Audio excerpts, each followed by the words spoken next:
Hi everyone, welcome to my channel. আজকে আমার অনেকগুলা ইন্টারেস্টিং কাজ আছে, তো সবগুলো আমি আপনাদের সাথে শেয়ার করার চেষ্টা করব। So stay tuned with me. I'm gonna transform this boring white wall to this beautiful wall. Isn't it pretty? শুরুতে আমরা চলে গিয়েছিলাম পূর্বাচলে, কারণ পূর্বাচলের একটা রেস্টুরেন্টে আমি ওই পেন্টিংটা করব। কাজটা করার আগে পূর্বাচলের ইউসুফগঞ্জে আমরা একটা বাজারে গিয়েছিলাম। সেখানে আপনারা হস্তশিল্প এবং মৃৎশিল্পের বিভিন্ন ছোট ছোট জিনিস পেয়ে যাবেন। খুব কিউট কিউট আমি কয়েকটা বাস্কেট নিয়ে নিয়েছি। একদমই গ্রামে যেরকম বাজার হয় সেরকমই একটা বাজার। কালার্সের ব্রাশেস আগে থেকেই কেনা ছিল, তাই আমাকে আর নতুন করে কিনতে হয় নাই। So this is a little sight of that restaurant, যেখানে আজকে আমি পেন্ট করব। এটা তাদের রান্নাঘর এবং তাদের রেস্টুরেন্টটা একটা দেশীয় রেস্টুরেন্ট এবং খুব সুন্দর প্রকৃতির মেশেল আছে।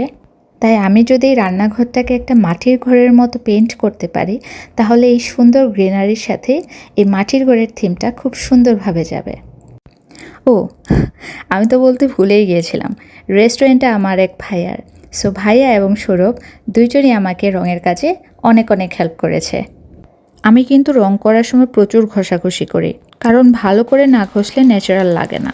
এর মধ্যেই আকাশ ফেটে নেমেছে ঝুম বৃষ্টি,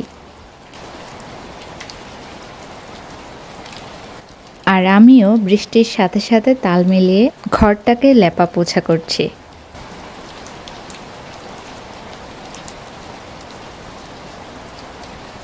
বেসিক রংটা শুকানোর পরেই শুরু করে দিলাম আলপনার কাজ। একদমই গ্রামীণ থিমেই আমি আলপনাটা করলাম। ঘর, লতাপাতা আর পাখি, এই ছিল আমার আলপনার প্রধান বিষয়বস্তু। সাইড ওয়ালে আমি একদমই সিম্পল আলপনা রাখার চেষ্টা করেছি।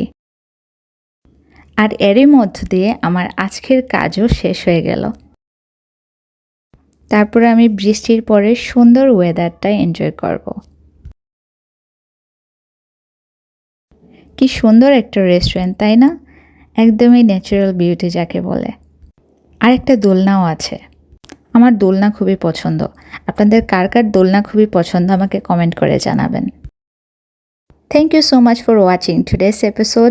আপনারা যারা ইউটিউব থেকে দেখছেন, please do subscribe to my channel, and Facebook থেকে দেখলে প্লিজ ডু ফলো।